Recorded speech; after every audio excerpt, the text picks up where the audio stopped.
couldn't believe my ears when my daughter Brittany told me she was in love with Michael. The same Michael that I had fallen in love with myself. How could she betray me like that? My world crumbled around me when Brittany told me that there was an intimate connection between them. "Mom, I have to tell you something," Brittany said, unable to look me in the eye. She sat down on the couch next to me, her cheeks flushed with guilt and excitement. I had just finished telling her about how I thought Michael was going to propose to me soon. We'd been dating for over a year now, and he was constantly showering me with affection. Weekend trips, fancy dinners, expensive gifts, he just made me go crazy. I thought Brittany liked him too. They seemed to get along well, even went to an amusement park together last month while I was out of town. Michael and I, we're in love, Brittany finally admitted, and her voice shook. It just happened so fast. I didn't even expect to fall in love with him too. I jumped up from the couch, feeling like I might faint. The room spun around me. I blinked, trying to comprehend her words. She couldn't be serious. Not my precious daughter, not the man I loved. This was too horrible to be real. "What are you talking about?" I asked, gasping. "When did this happen?"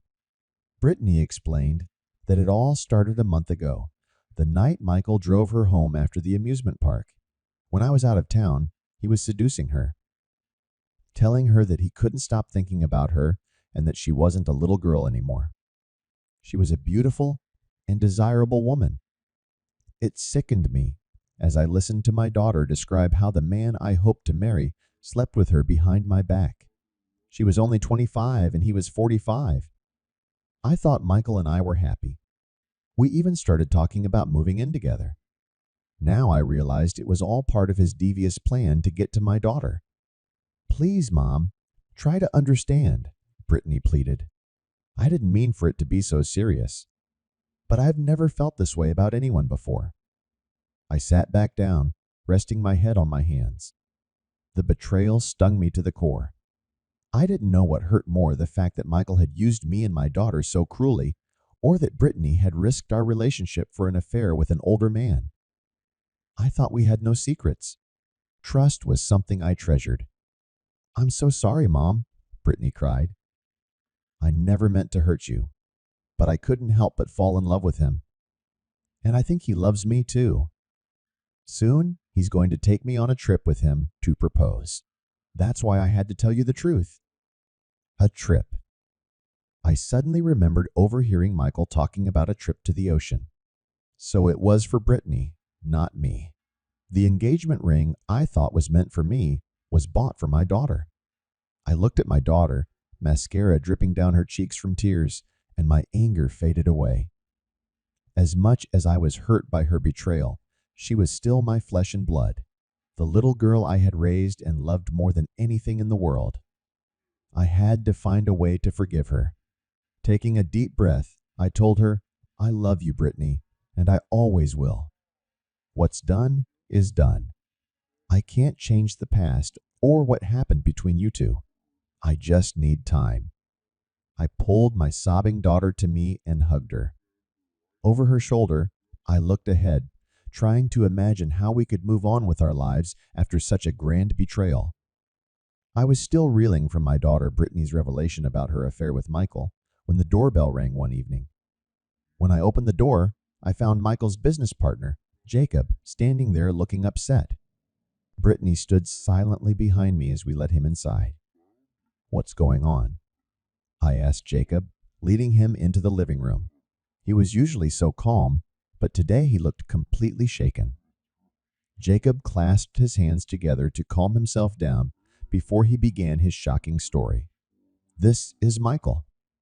He embezzled all of our company's money and then fled the country." I sank down onto the couch. My head was spinning. First, I found out my boyfriend was secretly dating my own daughter, and now I found out he was also a criminal? This must be a bad dream. Next to me, Brittany gasped and covered her mouth with her hand. "I'm sorry to have to tell you both this," Jacob said with genuine sadness in his eyes. "But as it turns out, Michael has been stealing from the company for months. And yesterday he transferred all the money into an offshore account and got on a plane. The police say it looks like he went to Mexico. I stared at Jacob in bewilderment. How? How could he do that? I stammered. He always seemed so loving and honest. How did no one realize what happened? Jacob explained that Michael had worked for the company for years and was completely trustworthy. He had access to all the finances and knew how to work the accounting journals. Plus, he was always so charming that no one suspected he was capable of such deception.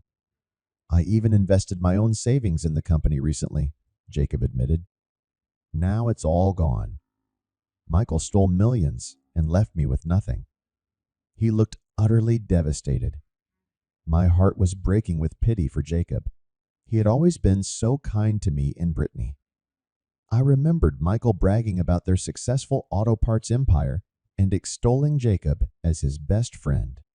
And now it turned out that Michael had been stealing from him blindly, with no remorse. Brittany said in a low voice, "I just can't believe Michael would do such a thing. He told me that he loved me, that we were going to get married." Her lips quivered, and more tears streamed down her face. I walked over to my daughter to comfort her. As angry as I was about her affair with Michael, at that moment she was just a broken girl, and I knew exactly how she felt. We were both completely fooled by a master manipulator.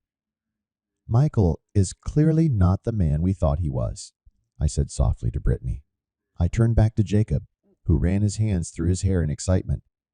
"Have the police found traces of him yet?" Jacob shook his head. "The investigator said he's probably holed up in Mexico for now. He had forged documents with him when he fled. But he'll show up eventually, and I'll make sure he pays for what he did." We talked until late into the night about Michael's betrayal. Our shock turned to anger over the fact that he was playing a trick on us, secretly planning his escape. Jacob blamed himself for not realizing sooner what Michael was up to, but I assured him that manipulators like Michael could fool even the sharpest minds. For months after Michael's betrayal and disappearance, I tried to come to terms with everything that had happened. My daughter Brittany and I had grown close again, recovering from the heartache this manipulative man had caused.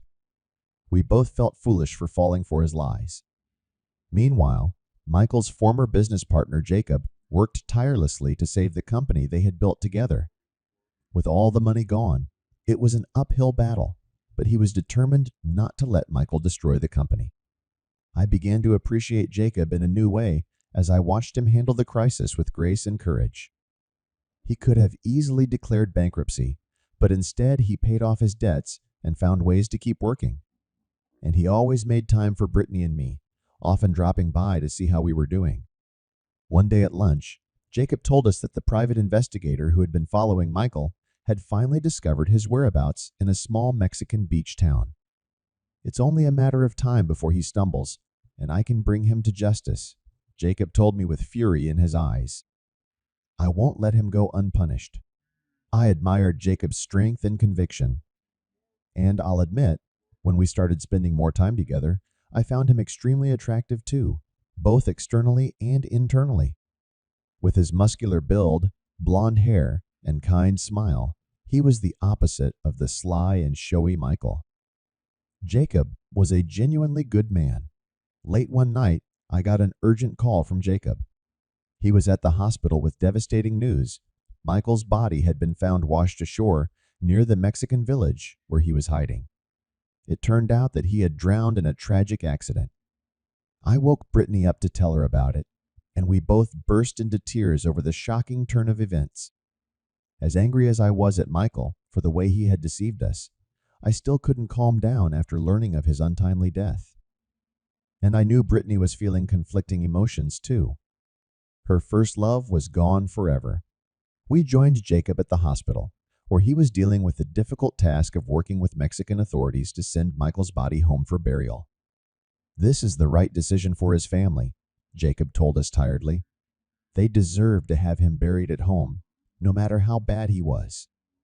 Seeing Jacob keep his hands up, even after all he'd been through because of Michael, something stirred inside me. Life is too short to hold a grudge. Jacob was living proof that there is still goodness in this world. In the days after Michael's death, Jacob and I became closer than ever. We shared a common grief, but also the freedom of no longer living under Michael's shadow. There was light and hope again.